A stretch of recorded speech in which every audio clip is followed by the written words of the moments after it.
línea, preparado por la Dirección de Comunicaciones del Poder Judicial y transmitido por las plataformas de Facebook Live y www.poderjudicialtv.cl.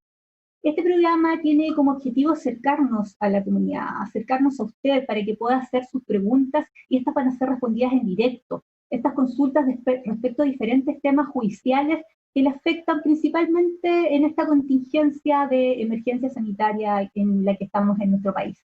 Soy Margaret Molina Chernov, periodista de la jurisdicción de La Serena, y hoy estará con nosotros la jueza Elizabeth Araya Julio del Segundo Juzgado Civil de Antofagasta. Ella responderá a las interrogantes respecto a arriendos, embargos, ley de insolvencia, situación que es importante en nuestros tiempos de pandemia. Muchos tienen dudas respecto a qué hacer si arrienda su casa y las personas no se retiran, no le pagan el arriendo, o qué necesita realizar, qué trámite para recurrir a la ley de insolvencia. Estamos con la jueza Elizabeth Araya. Magistrada, muy buenas tardes y bienvenida y muchas gracias por acompañarnos. Hola Margaret, ¿cómo estás? Hola a todos los que nos escuchan, los que nos ven.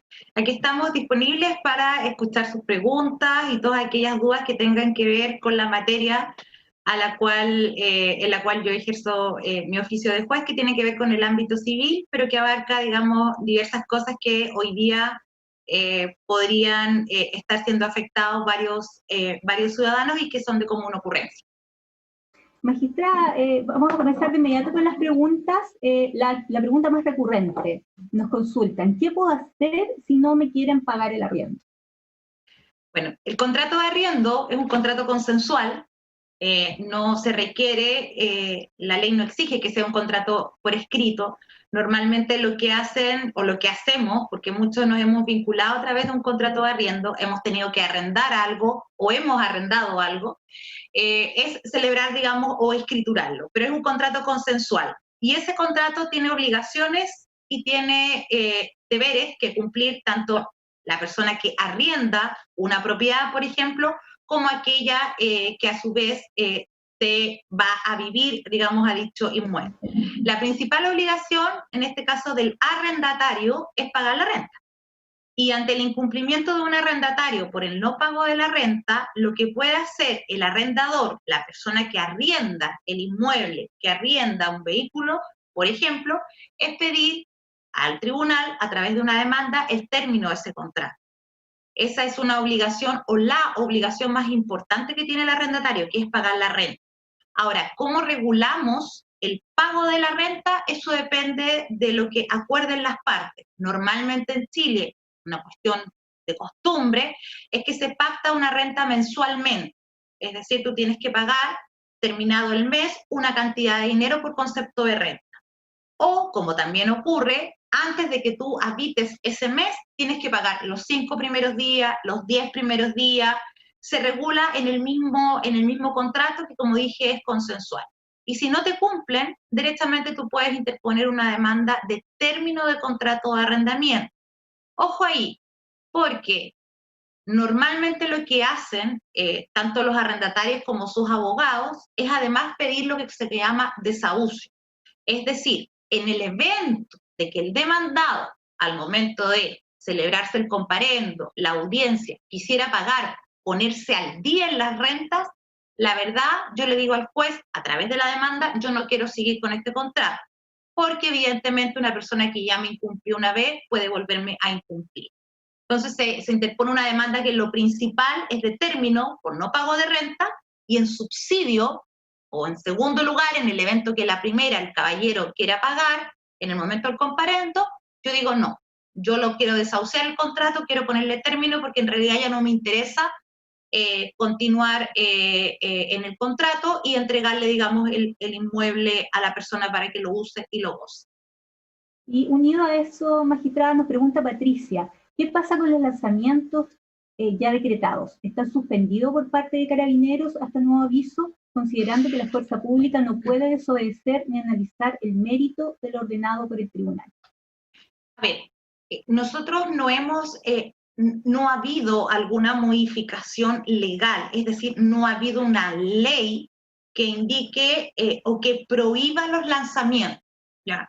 Normalmente, antes de la pandemia, los lanzamientos se hacen, evidentemente, se hacen con fuerza pública, cuando la persona ya no lo cumple de manera voluntaria, o sea, no se va de la casa, no saca sus bienes, no deja la propiedad libre de ocupante, porque muchas veces las personas se van ellos, pero dejan a terceras personas, su arrendatario, o personas que estaban vinculadas con la persona que estaba arrendando la propiedad.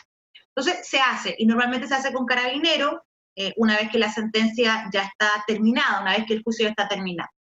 ¿Qué le ocurre que en pandemia? En pandemia se nos cruzan dos cosas. Por un lado, el derecho de la persona que obtuvo una sentencia que obliga, en este caso, a la persona que está en la propiedad a retirarse, aún con el auxilio de la fuerza pública, pero por otro lado tenemos las normas que nos están rigiendo en un estado de excepción constitucional y que tienen como fin velar por la salud y por la vida de todos nosotros. Y cuando digo todos, no solamente me refiero a la persona que está viviendo en la propiedad. ¿Por qué? Porque tanto el carabinero como la diligencia en sí la practica un ministro de fe, un receptor, me imagino que alguno ha escuchado ese nombre. Es el receptor que va a carabinero. Exacto. Por lo tanto, si bien es cierto, no hay una ley que prohíba hacer esta gestión y un juez podría ordenar el lanzamiento, lo cierto es que por un tema precisamente vinculado con la salud no se está haciendo porque nadie te asegura hoy día que esa casa pueda haber alguna persona contagiada, puede haber una persona en cuarentena, tú la sacas, le dejas los inmuebles afuera y puedes afectar la salud del receptor o del personal, en este caso de la fuerza pública, considerando además que la fuerza pública hoy día tiene un montón de labores y trabajos. Lo que ha dicho la Corte Suprema es que sugiere que se hagan, que se sigan haciendo, en definitiva, pero hay que ver en qué situación estamos, en qué fase estamos y en qué región. La Antofagasta, por ejemplo, sigue en cuarentena. Y eso, claro, impide, y nosotros no hemos dado lugar a los lanzamientos, pero yo te aseguro que si es que entramos a fase 2, fase 3, se van a comenzar a realizar este tipo de gestiones, porque tampoco puedes mantener a una persona eternamente viviendo en una propiedad si hay una sentencia que te está ordenando salir. Hay que combinar ambas cosas. No hay una norma aún, no hay una ley. Lo que sí sé es que hay proyectos de ley que están en tramitación en el Senado que tienen que ver precisamente con regular los lanzamientos, con regular los embargos, con regular los retiros. Pero aún no hay una ley vigente que permita o impida hacer lanzamientos. Justamente nos consulta Roxana. Dice, yo tengo contrato de arriendo por 2 años y la dueña me lo pidió. Me da plazo hasta diciembre, siendo que aún no cumplo 1 año. ¿Qué sucede en ese caso?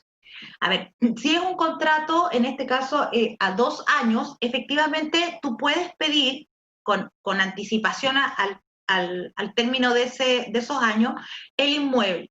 Pero para eso, en el mismo contrato o en el mismo acuerdo, se tiene que haber establecido alguna modalidad. Normalmente lo que hacen las personas es enviar una carta certificada, normalmente 30 días antes, 60 días antes, notificándole a la persona, mire, ¿sabes qué? Yo quiero ponerle término al contrato por tal y cual razón. ¿Qué es lo que hemos visto en pandemia y que ha ocurrido y que son situaciones que a todos nos han afectado? Señores, por ejemplo, que han arrendado su vivienda antes de la pandemia y que por una situación económica se han visto en la obligación de pedir la propiedad porque ellos se han tenido que ir a vivir a esa casa o a ese departamento, porque se quedaron sin trabajo, porque la propiedad en que vivían tenía una renta más alta, ya no la pueden pagar, y se han visto obligados a pedir esa propiedad. Y evidentemente, en ese caso, hay que cumplir con lo que acordaron. Si acordaron que se podía poner término anticipado, que es lo que normalmente se hace, es con una carta certificada, se le envía, y si la persona no cumple, o es decir, no se retira de la propiedad, hay que demandar también judicialmente lo que yo indiqué, que es el desahucio, poner término al contrato. Consulta desde Antofagasta. ¿Qué pasa si no arriendo con un contrato, pero sí de palabra? Si no arrienda con un contrato, me entiendo yo. Exactamente, escrito, un contrato legal. Sí, es lo que comentaba al comienzo. O sea, nosotros normalmente, yo creo que por nuestra cultura, tendemos a pensar siempre que todo vale porque está por escrito. y si está por escrito vale, y si es solo de palabra no vale.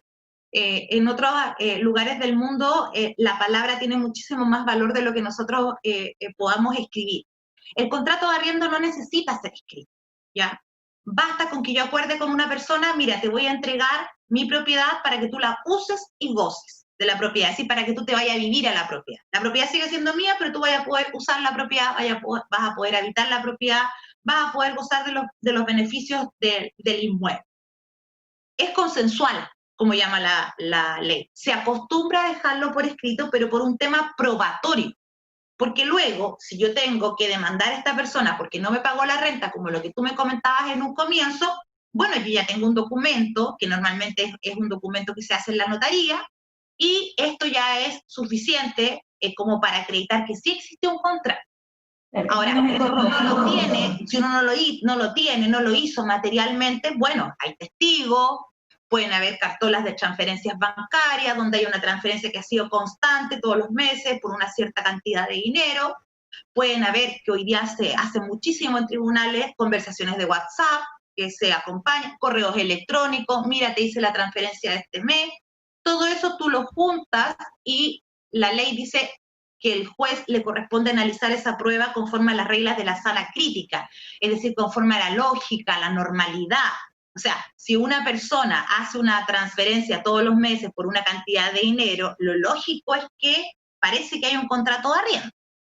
Pero eso es por un tema probatorio que si tú lo haces por escrito ya tienes, digamos, un documento, pero el contrato no es necesario que sea escriturado.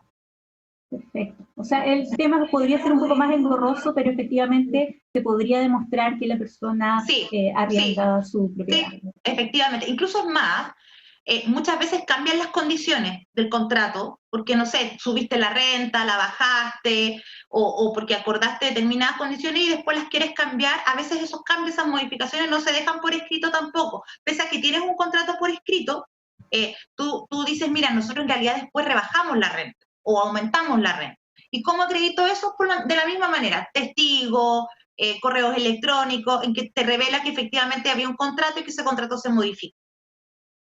Perfecto. Le recordamos a todas las personas que nos están viendo que estamos en nuestro programa Jueces y Juezas en Línea, que se transmite en directo por Facebook Live y el canal de televisión del Poder Judicial, www.poderjudicialtv.cl. Estamos con la magistrada del segundo juzgado civil de Antofagasta, quien está respondiendo consultas sobre temas de embargo, de arriendo, también sobre ley de insolvencia, si usted quiere consultar. Ya llevamos varias consultas, las que se repiten a través de nuestro programa, pero que obviamente trataremos de dar respuesta a todas ellas. Nos pregunta Yasmina, ¿no están notificadas las demandas de arriendo hasta pasado el estado de excepción? No, en esta jurisdicción, en Antofagasta, en general, digamos, en la segunda región, las demandas se están notificando, y no solamente las demandas de arriendo, se están notificando todas las demandas. Entiendo yo que nosotros tenemos un deber de administrar justicia, y que en pandemia o en una situación tan delicada desde el punto de vista social, económico, de salud, corresponde que nosotros demos continuidad al servicio judicial. Si no es ahora en una situación tan delicada como esta, en que no estamos disponibles para que los ciudadanos que reclaman justicia puedan encontrar aquello en los tribunales, difícilmente en tiempos normales, entonces es bastante más fácil. Hoy día puede ser más complejo, pero no, eso no es efectivo. En Antofagasta, en la jurisdicción de Antofagasta, se están notificando todas las demandas, todas las materias, en materia civil, no solo arrendamiento, y se están tramitando los juicios. Cosa distinta es el probatorio, que ahí hay una ley que salió hace un tiempo a propósito de la pandemia, pero las demandas se notifican. Y eso ha ocurrido. De hecho, nosotros tenemos en stock aproximadamente cerca de, a la fecha, 4.000, 5.000 causas que han ingresado, y esas causas han sido, no solo de arrendamiento, 4.000 en general, y se están tramitando, como todas. Nos consulta Esther, ¿se aprobará el proyecto de ley que impide el alza de arriendo y pedir el inmueble en pandemia? No lo sé, creo que la discusión escapa a lo que uno pueda decir. yo en términos generales y en relación con mi trabajo, creo que uno, como juez, mi labor corresponde aplicar el derecho, aplicar la norma, aplicar la legislación. Yo no legislo, los jueces no legislamos.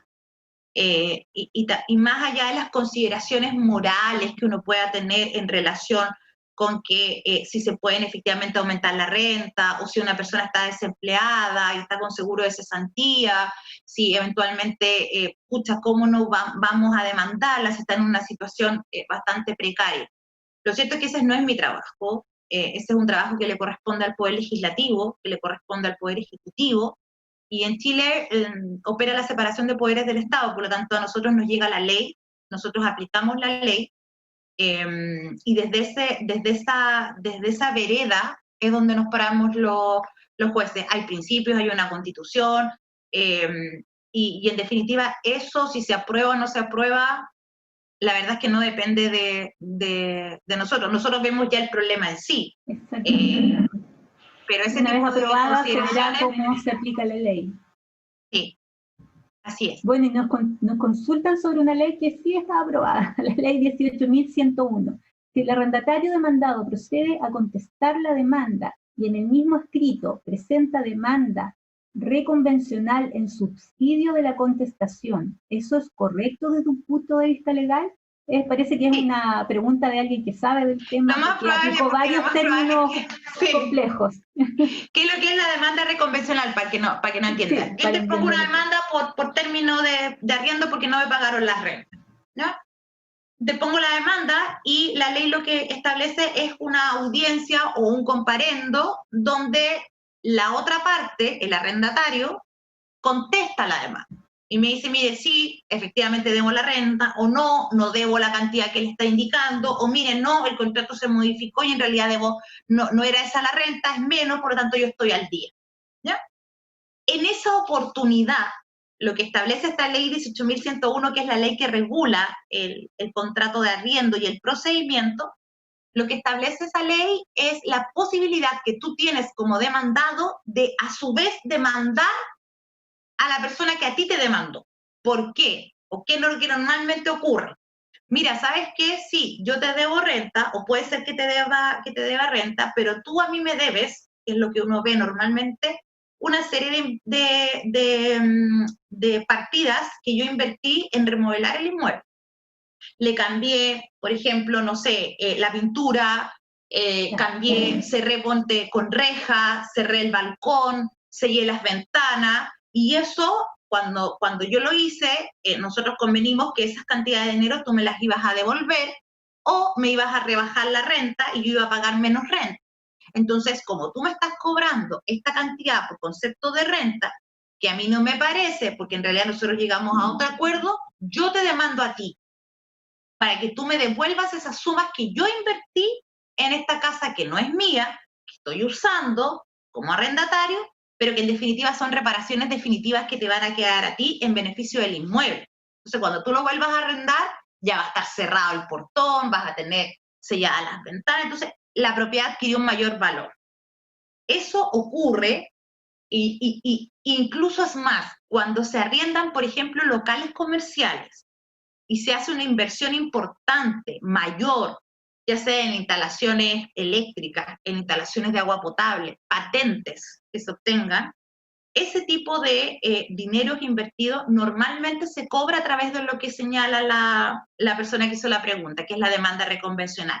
Entonces, ¿qué hace uno como juez? Tú tienes una demanda porque la persona supuestamente no pagaba la renta y tienes esta otra demanda, que es en contra de este demandante, indicando que le deben restituir dinero. Rindes la prueba, testigo, el contrato, las boletas de luz, de agua, los trámites que se hicieron en la municipalidad, por ejemplo, para poner un local comercial, y tú dices, bien, ¿qué es lo que hay acá? Sí, mire, efectivamente, este caballero no pagó la renta, pero ojo, este señor además invirtió en esto, en esto, en esto y en esto, y eso se lo tiene que devolver la persona que le arrendó la propiedad. Eso es la demanda reconvencional, y ese es un derecho que puede ejercer la persona que es demandada.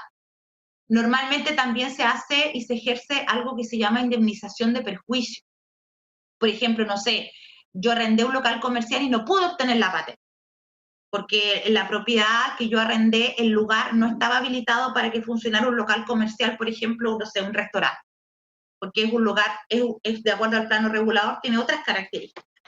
Bueno, yo evidentemente arrendé, pagué una renta, me están demandando porque supuestamente no he pagado la renta, pero yo no he podido usar la propiedad. Entonces, ahí hay un daño que a mí me generaron y un daño que yo tengo derecho a que me repare. ¿Y cómo lo hago? Con esta demanda reconvencional, pido que el juez le ordene a la otra parte que me restituya todos los dineros que yo invertí, e incluso es más, el daño moral, la aflicción, el dolor, la frustración de no ver mi negocio funcionar. Y esa es la labor de uno, ¿ya? Determinar en definitiva, de acuerdo a la prueba que te rindan, si efectivamente eso se acordó, cómo se acordó, bajo qué modalidades, y si las partes cumplieron o no cumplieron lo que acordaron, verbalmente o por escrito. Perfecto. Estamos en Jueces y Jueces en Línea respondiendo en directo a las consultas de todos los usuarios.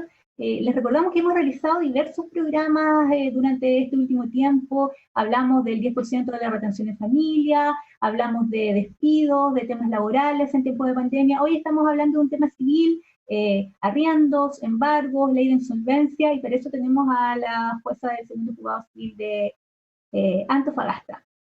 Vamos con otra consulta. Dice Fernando, señora magistrada, la ley 18.101 establece que no se aplica a bienes fiscales. La consulta es, ¿la ley no se aplica a arriendos de bienes fiscales o arriendo entre privados que recaen en un bien fiscal? No sé, la primera alternativa para Fernando, no se aplica en bienes fiscales. El fisco, cuando arrienda las propiedades, tiene un procedimiento distinto. Derechamente ahí lo que pide es el lanzamiento de la persona. Esta ley, la 18.101, regula los contratos de arrendamiento entre privados, digamos, los contratos de arrendamiento que normalmente celebramos nosotros como ciudadanos, no con el fisco. Diana García nos consulta, ¿existe la posibilidad de que las notificaciones de los asuntos civiles contenciosos se puedan realizar a través de correo electrónico o por teléfono? Sí. Si nos quiere explicar primero para general qué es un asunto civil contencioso, sí, para que el público lo pueda entender.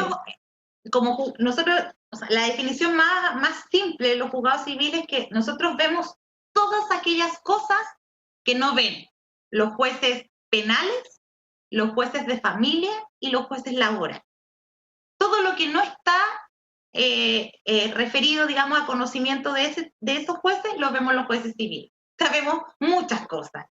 Lo que hace del ejercicio de este oficio algo muy entretenido, porque uno tiene que estar al día en numerosos procedimientos y vemos cosas bien particulares que muchas veces la regla general es que se desconocen. Vemos los asuntos mineros, por ejemplo. Vemos asuntos vinculados con el código de agua. Vemos todo lo que significa cambios de nombre, posesiones efectivas que se hacen en los tribunales civiles, juicios, por ejemplo, de cumplimientos de contrato de distintas naturalezas, negligencias médicas, designaciones de juez árbitro, en fin, somos un buzón de todo aquello que no ven los otros tribunales. ¿Y qué es un asunto civil contencioso? Es un asunto que se ve en un juzgado civil, por ejemplo, un arrendamiento que es contencioso porque hay contienda entre partes. Hay una demandante y un demandado. Distinto a un asunto voluntario. ¿Cuáles son los asuntos voluntarios que uno normalmente ve? Cambios de nombre. Una persona que tiene un nombre que le puede parecer chistoso al resto, que le cause menoscabo, o por ejemplo que ha sido conocida más de 5 años con un nombre distinto. Yo, por ejemplo, me llamo Elizabeth Verónica, y durante toda mi infancia y adolescencia me han dicho Verónica. Entonces yo podría haber interpuesto una acción voluntaria, pero ahí yo solamente, no demando a nadie. Yo le pido al juez o a la jueza que me cambie el nombre, atendido a que se dan las condiciones que establece la ley para cambiarme el nombre. Esa es la diferencia entre lo contencioso y lo voluntario. Ahora, en lo contencioso no solamente puede haber un demandante y un demandado, pueden haber terceros, varios demandados, varios demandantes, pero ese es un asunto contencioso. Y la ley de tramitación electrónica, que no es de ahora de pandemia, sino es del año 2016, esa ley le otorgó un derecho a las personas, a los abogados y a las personas que concurren a los tribunales civiles, que es pedir que las notificaciones que antes se hacían a través de receptores judiciales, hoy día se hicieran por correo electrónico. Y la pandemia nos ha permitido que este derecho que establecía esta ley, que es como le digo yo del año 2016, se esté utilizando muchísimo, porque no solamente los jueces estamos con teletrabajo, los abogados también, las personas en general están en cuarentena, entonces desde sus casas pasa que muchas veces los colegas no van a sus oficinas a trabajar, sino que están desde su casa, entonces les resulta mucho más rápido, más simple, más efectivo que les llegue un correo electrónico. La regla general es que todos, la regla general hay personas que no, evidentemente, es que todos tengamos un correo electrónico. Entonces, eso te permite a ti tener una notificación sin costo, porque nadie va a dejarte nada a tu casa, sino que sin costo, y lo están usando mucho los abogados, lo piden. Mire, ¿sabe qué? Yo quiero que este derecho que establece la ley de tramitación digital, lo quiero usar, entonces quiero que me notifique por correo electrónico. Por teléfono nosotros, los civiles, no. Sé que los juzgados de familia sí se está llamando por teléfono. Nosotros tenemos por correo electrónico, que fue lo que se nos permitió. Y como te digo, Margaret, en pandemia ha sido fantástico. Súper bueno. Por supuesto, eso permite acercar a todos, el correo electrónico es algo más fácil. Porque además y la mayoría del público tiene. Exacto, tú lo que haces no es solamente notificar al abogado, porque a veces el abogado ingresa el correo electrónico de su cliente. Entonces tú en la causa dictas una resolución y se la mandas al abogado y al cliente. O sea, para nosotros es muy simple porque es solamente cosa de pinchar un clic y se van a lo distinto, es que no equivoquemos y ingresemos mal el correo, pero eso normalmente no ocurre. Entonces tú apretas un clic y le puede llegar al abogado, por ejemplo, a la persona que trabaja con el abogado, a la parte y se entera. Incluso es más, estos cambios de nombre de los que yo te estoy comentando, nosotros se los hemos notificado a las personas. O sea, oiga, mire, salió su sentencia, ¿quiere que le mande por correo? Porque nos llaman por teléfono, mire, pregunto por esta causa. Sí, salió el fallo, se lo mando por correo, ya, fantástico. Y no hay problema con eso, porque la ley... Es una forma de estar conectados, más rápida además. Sí. Sí. Bueno, nos consultan algo bien recurrente. Yo creo que todos hemos arrendado o hemos sido arrendadores alguna vez en la vida. ¿El mes de garantía debe ser devuelto? Sí. Y uno tiene que reclamarlo, si es que no te lo devuelve. ¿Y a qué voy? Normalmente, y es la regla general, que el mes de garantía tú lo pagas cuando comienzas el contrato y normalmente es un mes de renta. O sea, si la renta eran 300.000 pesos, tú pagas por mes de garantía 300.000 pesos. ¿Qué es lo que ocurre? Que terminaron el contrato y ahí lo linkeo o hago el link con lo que hablamos de la demanda reconvencional, porque también eso ocurre. O sea, cuando a ti te demandaron por término de contrato, tú dices, sí, efectivamente, debo la renta, ordénenme el pago y usted devuélvame el mes de garantía. ¿Qué le dije? Porque el mes de garantía, como concepto, no es susceptible que yo lo endose a renta. Normalmente la gente dice, si te debo un mes, hazte efectivo el mes de garantía, usa el mes de garantía. El mes de garantía no es para eso. El mes de garantía lo que busca es tener una cantidad de dinero que te permite a ti, como dueño de la propiedad, cuando te entregan la propiedad, ver si tenés que limpiar la alfombra, no sé si quebró un vidrio, hay que cambiar la pintura de una determinada, porque el uso normal de una propiedad va sufriendo deterioro por el mismo uso. Para eso es el mes de garantía. Y si en el mes de garantía, entonces... Exacto, y te tienen que dar cuenta de eso, y te tienen que decir, mira, sí, 300.000 pesos, 100.000 pesos gasté en esto, 50.000 pesos gasté en esto, toma, ahí están los 150.000 pesos que te corresponden por mes de garantía. Y existe, y eso se ejerce. Si a ti no te pagan el mes de garantía, tú debes demandar el pago del mes de garantía. Es tu derecho. Muy bien. Gerardo nos consulta, ¿qué sucede cuando un arrendatario se va pero deja a otras personas viviendo en el domicilio? Amigos, por ejemplo, y no se paga la renta, considerando que el arrendatario ya no usa el domicilio y se desliga completamente de eso. ¿Cómo se procede? Yo lo que recomiendo ahí a ver, si tú te enteraste que el arrendatario no está, que se fue a otro lado, en fin, que abandonó la propiedad, y se quedaron unas personas con las cuales tú no celebraste el contrato de arriendo, de palabra o por escrito, siempre recomiendo que no se reciban ningún tipo de dinero por concepto de renta. Porque el empezar a pagar la renta, que tú las empieces a recibir, después efectivamente va a haber complicaciones desde el punto de vista jurídico. Primero lo que hay que averiguar es si esas personas celebraron un subarrendamiento. El arrendatario, la persona a cual tú le arrendaste la propiedad, puede subarrendar. Eso normalmente uno los ve en las casas que tienen varias habitaciones. Ese ¿Eso debe quedar establecido en el contrato? Exacto, exacto. Entonces, puede ser que tú nunca te enteraste que la persona que estaba viviendo en tu casa subarrendó, ¿ya? ¿Tú qué puedes hacer? Puedes demandar efectivamente a la persona con la que tú celebraste el término de contrato. Va a haber ahí un inconveniente al momento de efectivamente notificarla, pero yo lo que recomiendo ahí, si tú no conoces a la gente que está, que tú no sabes, no tuviste vínculo contractual con ella, lo que yo te recomiendo es que tú te vayas de precario.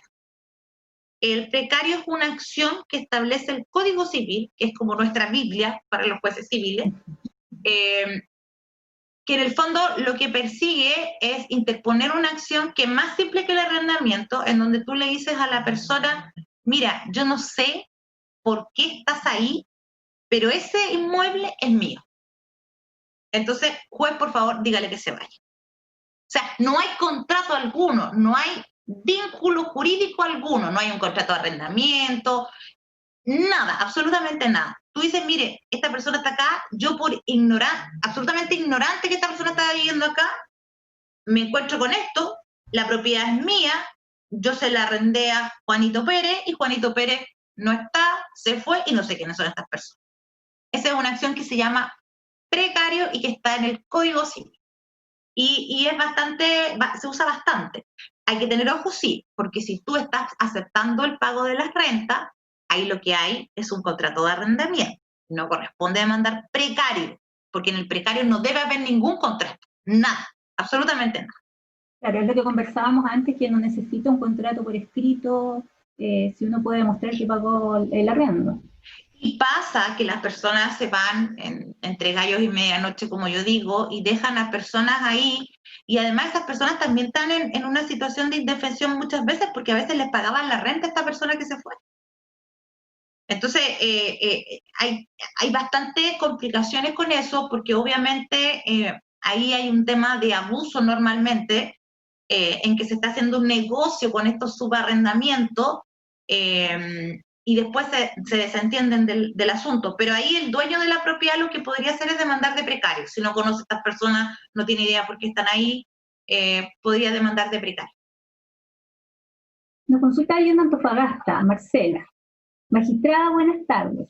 ¿Cómo están manejando las notificaciones en las causas de arriendo cuando son empresas sin domicilio en Antofagasta y que tienen inmuebles arrendados para sus trabajadores y sin haber efectuado el pago durante varios meses?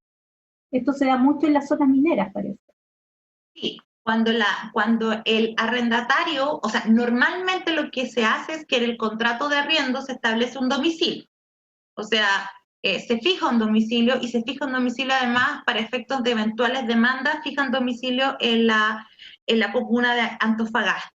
¿Qué es lo que tú haces? La primera notificación en cualquier juicio tiene que ser personalmente o por cédula. Pero ¿qué establecen en el caso del arrendamiento? En el caso del arrendamiento, lo que dice la 18.101, la ley esta a la que se referían Fernando, me parece, y otra persona más que preguntó, establece una presunción, o sea, establece una forma bastante simple de notificar. Y es que si la empresa fijó como domicilio, por ejemplo, calle General Velázquez, número tanto Antofagasta, como domicilio, el domicilio del inmueble que arrendó, en ese lugar se notifica la demanda. No tienes que andar buscando al arrendatario para saber en dónde está. Ese es el domicilio al que la ley presume que está viviendo. Si por algo arrendó la propiedad, para irse a vivir supuestamente. Basta eso, le dejan una cédula, que es la copia de la demanda, y está lista la notificación.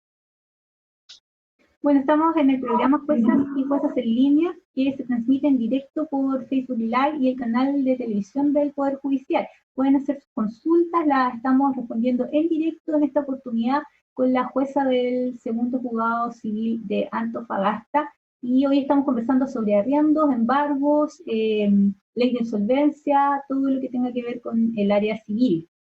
Magistrada, nos hacen otra consulta.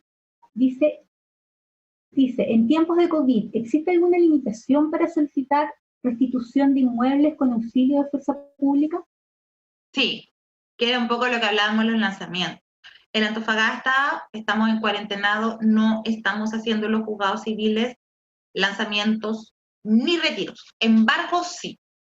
Hago el matiz. El embargo consiste en que el receptor, este ministro de fe, va a una casa a tomar datos de los bienes que tiene esa persona para eventualmente rematarlos.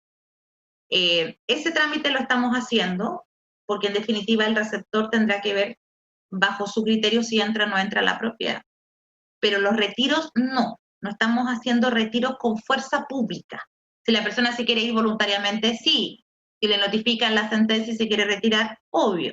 Pero con carabineros no lo estamos haciendo, particularmente por lo que yo comentaba, por el tema de la cuarentena.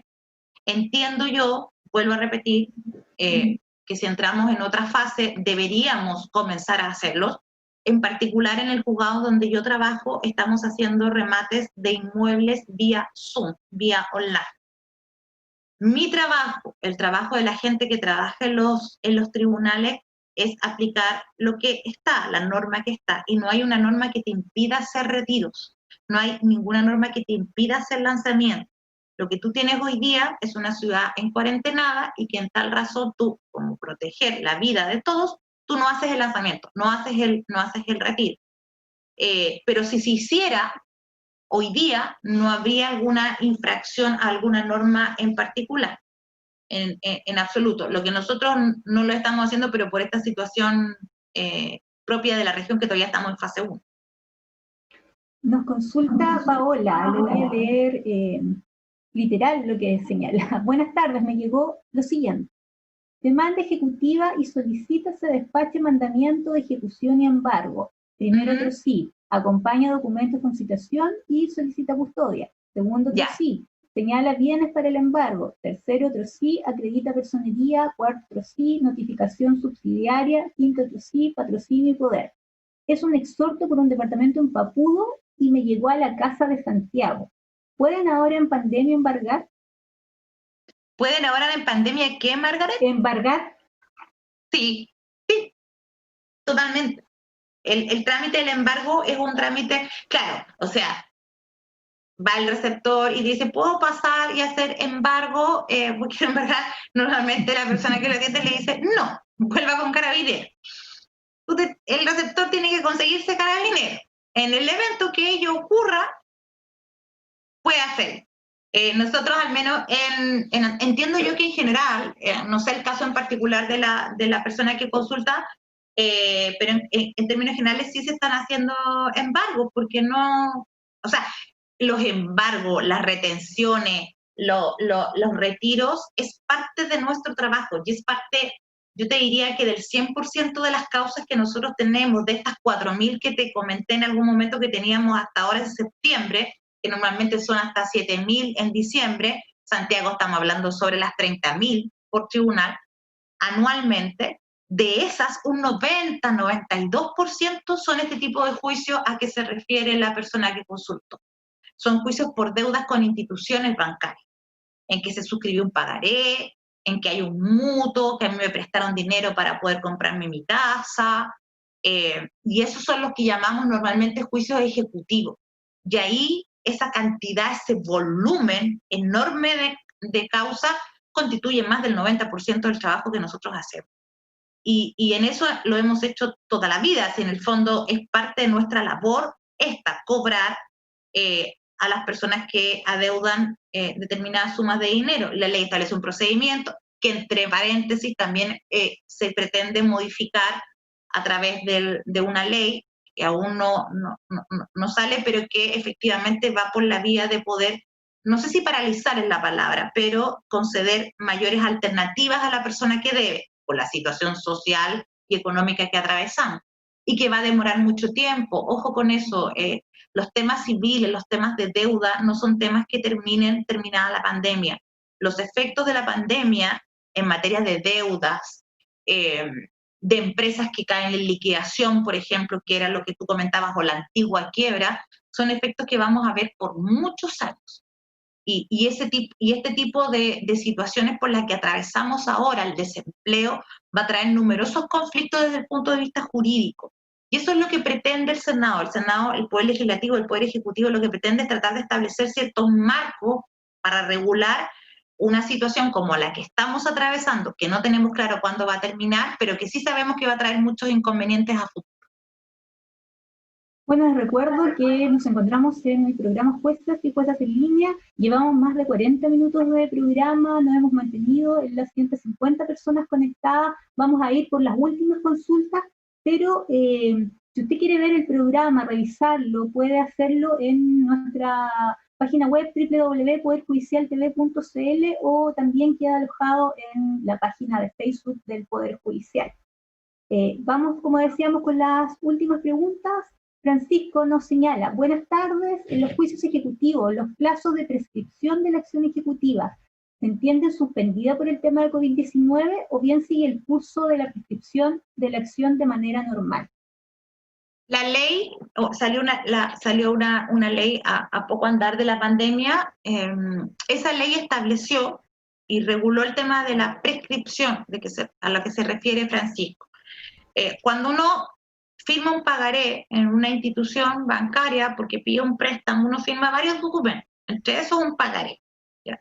Ese pagaré establece una manera en que tú vas a devolverle al banco, a la casa comercial, a la tienda de retail lo que te prestó, en cuotas normalmente, lo tienes que devolver.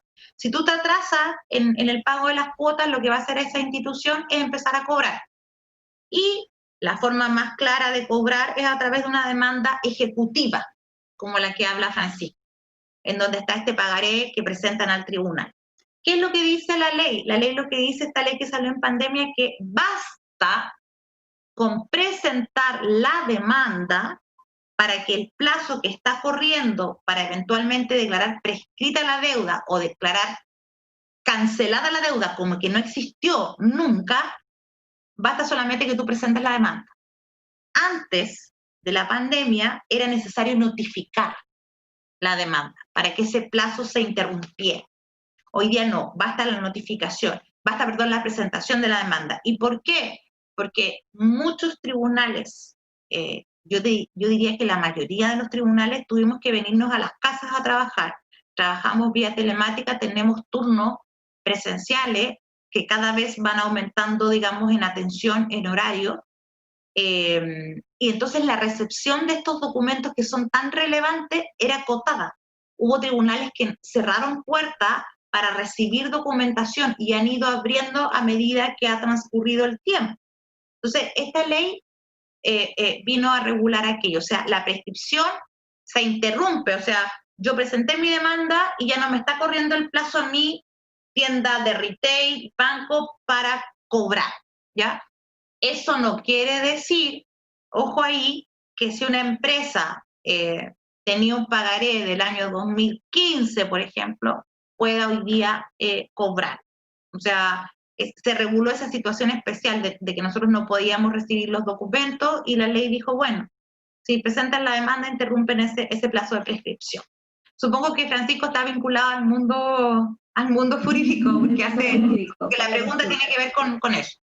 Sí. Vamos con la última consulta de este programa. Bárbara nos pregunta: buenas tardes, magistrada. La dueña de la propiedad puso en venta la casa en el contrato de la casa, me imagino la casa donde ella está viviendo actualmente. En el contrato de arriendo dice que debe avisar con 60 días de anticipación para desocupar la propiedad.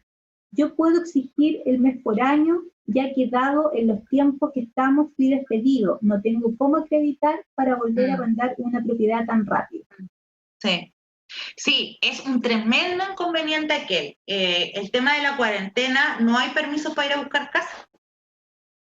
Hay permisos para trámites judiciales, pero tú cómo le acreditas a una persona, carabinero, algún funcionario de las fuerzas de orden, seguridad, de las fuerzas armadas, que tú andas buscando una vivienda. O sea, todo hay que hacerlo por internet, y normalmente uno cuando arrienda algo quiere verlo, o sea, ver en qué estado está el inmueble, más que las fotos que te puedan Exactamente. Las mostrar, fotografías etcétera. pueden mostrar cualquier cosa. Bellezas. Uno siempre sale más guapo en Twitter, en todas esas cosas, entonces también los inmuebles salen preciosos, maravillosos.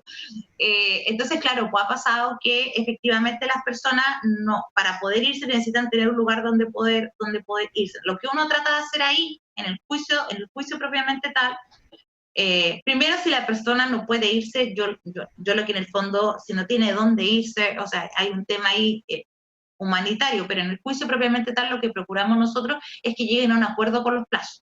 Porque por otro lado está este señor que quizás quiere irse a su casa, que arrendaba, porque ya no puede pagar la renta de otra vivienda que le estaba pagando. Entonces, hay dos derechos. Pero sí, la ley lo que te establece es, la regla general, y no hay norma en otro sentido en pandemia, es que es un mes por cada año que tú estuviste en la propiedad, con un tope de 6 meses. ¿Ya? Es decir, tú tienes 6 meses para irte desde que te notificaron la demanda, como tope, aunque hayas estado viviendo en la propiedad 40 años. El plazo es no más de 60, o sea, no más de 6 meses. Entonces, ¿qué es lo que hace uno hoy día? Normalmente son pocas las demandas que tú llegas al tope de 6 meses. Entonces, lo que uno hace normalmente es decirle, mire, ¿sabe qué? Tratemos de llegar a algún acuerdo para los plazos.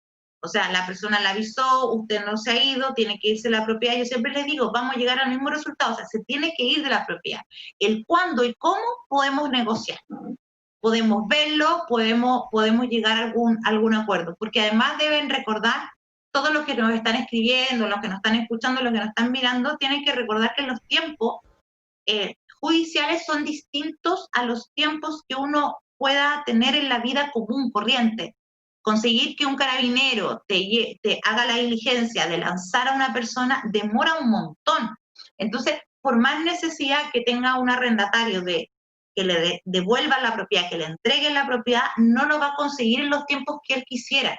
Tiene que contratar a un abogado, tiene que interponer una demanda, tiene que haber una sentencia, tiene que haber una etapa de cumplimiento, y eso es tiempo.